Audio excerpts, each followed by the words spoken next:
Much of the media has spent the last 24 hours talking about the shellacking that the Democratic Party suffered in Florida, with Governor DeSantis getting reelected by 20 points and Marco Rubio riding Trump's sycophancy to a third term in the Senate.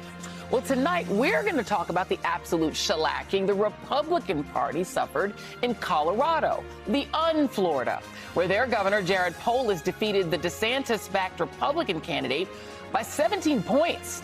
Meanwhile, in an unexpected turn of events in the battle for control of the United States House of Representatives, two Colorado Democrats are leading their Republican opponents in races that were rated by the good old polling averages as favoring Republicans. In the newly drawn 8th congressional district, which includes the northern Denver suburbs and Greeley, Democrat Yadira Caravello has a small lead. And over the western slope, incumbent Republican and QAnon-curious MAGA darling Lauren Boebert is trailing her Democratic challenger, Adam Frisch, by 73 votes. Adam Frisch joins me now. Thank you so much for being here. And I just want to play for you what you said the last time you were on this show, not long before the election, about why you thought you had a shot at winning in this Republican district. Take a look. The reason we've gone from -9 to -7 to basically even is because people are sick and tired of what we call the angertainment industry that Representative Boebert and her mentor, Marjorie Taylor Greene, are all for. They're not focused on bringing down inflation. She's not focused on bringing health care for veterans. People want to focus on kitchen table issues, not this angertainment industry. Well, you called it. It's pretty even. 73 votes is about as even as it gets.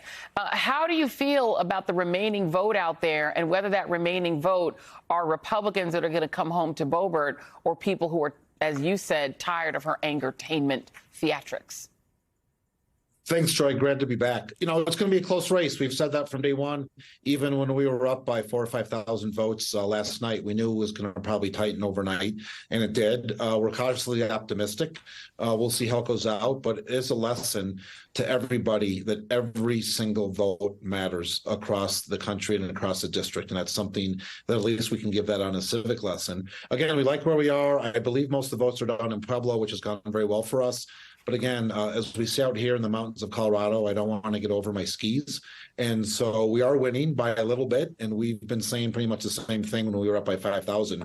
We are winning, but we haven't won. And we're going to make sure that the votes get counted. I do have full faith that all 27 county clerks are rock solid. I have full faith that the integrity of the Colorado elections are going to play out properly. And so we'll have to wait and see. I know it's nerve-wracking for a lot of people, and we'll just see how it plays out today. And, you know, you mentioned Pueblo, but it's also Mesa, Grand Junction. That's all in your district. I actually know those areas. I'm familiar with it. And you're right. It doesn't feel like a super extremist sort of spot. You know, it is interesting that they would have elected someone like her. What kind of voter are you counting on to pull this through for you? Is this a Republican who's over her? Are there a lot of Democrats in the district? Who are your voters? You know, we've built this tripartisan coalition.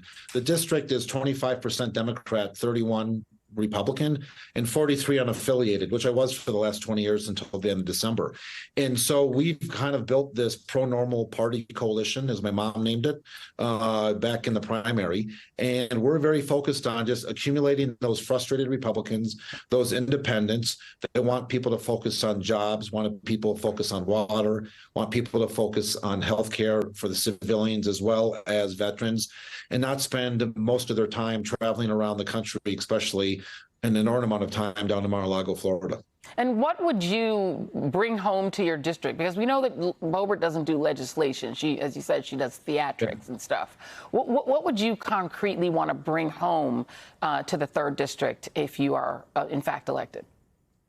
You know, civility is start, and bipartisan number 2, I made a promise and a big belief that I'm a big fan of the Problem Solvers Caucus in the House of Representatives. There's 29 Republicans and 29 Democrats, and I want to go be one of those bipartisan Democrats and work on things, get things done. Water is my number 1 concern in our district.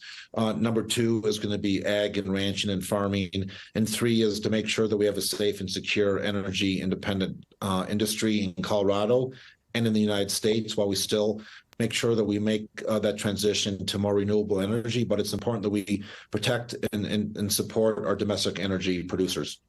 If you win, do you expect a call from Lauren Boebert? Do you expect her to concede, or do you expect her to fight it?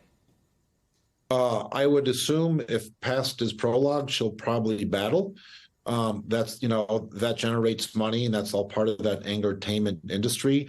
I think for the respect of all the citizens, whether they voted for her or myself or maybe a small little third-party candidate, I wouldn't think that that's the right thing to do. I will do that if we come up short in this. But again, the person who gets sworn in the state capitol at the start of January is not the person, is the person who is certified by the Secretary of State, and nothing else really matters. Yeah. And so we'll continue on to work on the assumption that we're going to be the Congressperson-elect. But again, it could change in the next couple hours, and we'll deal with that. Comes up. Well, we hope you'll come back on if you are elected. Best of luck to you. Colorado congressional candidate Adam Frisch.